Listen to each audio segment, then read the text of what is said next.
December 7 രാത്രി 7 മണിക്ക് സർജറിയുടെ ലോകത്തേക്ക് നേർരേഖ എത്തുന്നു. കൂടെ ആശ്രമിംസിലെ പ്രഗത്ഭരായ 1/2 ഡസൻ സർജന്മാരും.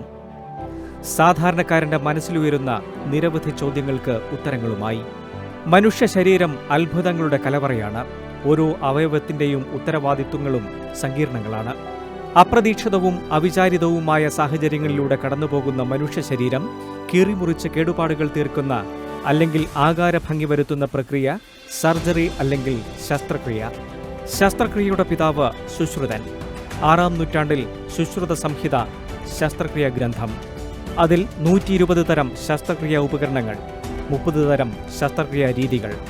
എന്നാൽ കാലം മാറി, കഥ മാറി.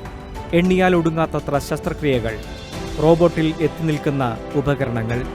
കേരളത്തിലെ ആദ്യത്തെ ഗ്രൂപ്പ് പ്രാക്ടീസിംഗ് ഇൻ സർജറിക്ക് തുടക്കമിട്ട കണ്ണൂർ ആശ്രമിംസിലെ 6 അംഗ സർജറി സംഘത്തിലെ അംഗങ്ങളായ doctor Srinivas, doctor Jimmy C John, doctor Ayana M Dev, doctor Devaraj, doctor Shyam Krishnan, doctor Mithun Benjamin എന്നിവർ നേർരേഖയിൽ സംവദിക്കുന്നു. ദൃശ്യമാധ്യമ ചരിത്രത്തിൽ ആദ്യമായാണ് 1/2 ഡസൻ സർജന്മാർ ശസ്ത്രക്രിയാ അനുഭവങ്ങളുമായി എത്തുന്നത്. നിലവിൽ എത്ര തരം ശസ്ത്രക്രിയകൾ? അപകടം നിറഞ്ഞ ശസ്ത്രക്രിയകൾ ഏതെല്ലാം? ശസ്ത്രക്രിയകളോടുള്ള രോഗികളുടെ മനസ്സ്, ശസ്ത്രക്രിയാ രംഗത്തെ team work, anaesthesia role, surgery രംഗത്ത് ഉയരുന്ന പരാതികൾ, കീറിമുറിക്കാതെയുള്ള ശസ്ത്രക്രിയാ രീതികൾ. ഇങ്ങനെ സാധാരണക്കാരുടെ മനസ്സിലുയരുന്ന നിരവധി ചോദ്യങ്ങൾക്ക് ഉത്തരങ്ങളുമായി എത്തുന്നു. താങ്കൾക്ക് സിംഗിൾ ആയിരിക്കും, പക്ഷെ ഒരു പേഷ്യന്റിനെ സംബന്ധിച്ചിടത്തോളം അത് അത്ര സിമ്പിൾ അല്ല. പൊതുവേ സർജറികളുടെ കൂട്ടത്തിൽ പൊതുവേ നമ്മുടെ തുടക്കത്തിൽ പഠിപ്പിക്കുന്നത് ഹെർണിയ ശസ്ത്രക്രിയകളാണ്. അതാണ് സിമ്പിൾ ശസ്ത്രക്രിയ എന്നല്ല. കാരണം അതിന് വളരെ കോംപ്ലിക്കേറ്റഡ് ശസ്ത്രക്രിയകളൊക്കെ ഞങ്ങളുടെ പ്രൊഫസർമാരാണ് ചെയ്യുക. ഇത് ഞങ്ങൾ അവിടെ പഠിപ്പിക്കാൻ വേണ്ടിയിട്ട് അന്നത്തെ കണക്കനുസരിച്ച് 1-1.25 മണിക്കൂർ നിർബന്ധമായിട്ട് എടുക്കും. 1.25 മണിക്കൂറെങ്കിലും എന്തായാലും നിർബന്ധം. വളരെ അത്യപൂർവ്വം ചില കേസുകളിൽ ഈ അപ്പൻഡിക്സ് എടുത്തിട്ട് നമ്മൾ വേറെ പല കാര്യങ്ങളും ചെയ്യാറുണ്ട്. ഇപ്പം ഒരു മൂത്രനാളിക്ക് പകരം വെക്കാറുണ്ട് എന്നൊക്കെയുള്ള കാര്യങ്ങളല്ലാതെ, അല്ലെങ്കിൽ യൂറിറ്ററിന് പകരം വെക്കാറുണ്ടെന്നുള്ളതല്ലാതെ അതിന് പ്രത്യേക ഒരു ഫംഗ്ഷൻ ഉള്ളതായിട്ട് ഇതുവരെ വലിയ റെക്കോർഡിക്കില്ല. അതിനകത്ത് ചെറിയ ബാക്ടീരിയ വരാം, ആ ബാക്ടീരിയ നമ്മുടെ കുടലിന് ഉപകാരപ്രദമാണെന്നൊക്കെയുള്ള ചില സ്റ്റഡീസ് വരുന്നുണ്ട്. പക്ഷേ അത് പോയതുകൊണ്ട് ഇന്നേ വരെ ആർക്കൊരു കുഴപ്പമുണ്ടായിട്ടില്ല.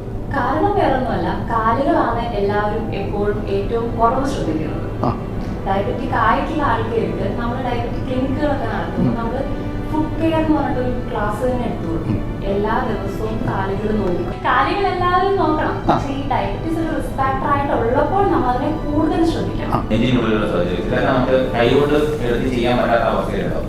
അപ്പൊ ഇവിടെ റോബോട്ടിക്കിന്റെ ഹാൻഡുകൾ പോയിട്ട് നമ്മൾ കൈകൾ ചെയ്യുന്നതിനെക്കാട്ടിയും കുറച്ചും കൂടി ഫൈനായിരിക്കും. പേഷ്യന്റ് സ്റ്റെബിലൈസ് ചെയ്തിട്ടാണെങ്കിൽ, ഇപ്പം നമ്മൾക്ക് പേഷ്യന്റിന്റെ കാർഡിയക് റിതമൊക്കെ നോർമലായി വന്നു, പേഷ്യന്റ് സ്റ്റെബിലൈസ് ചെയ്തു എന്നുണ്ടെങ്കിൽ നമ്മൾക്ക് ആ സർജറി തുടരാൻ പറ്റുന്ന ഒരു സാഹചര്യം ഉണ്ടോ നമുക്ക് അന്നേരം നോക്കാം.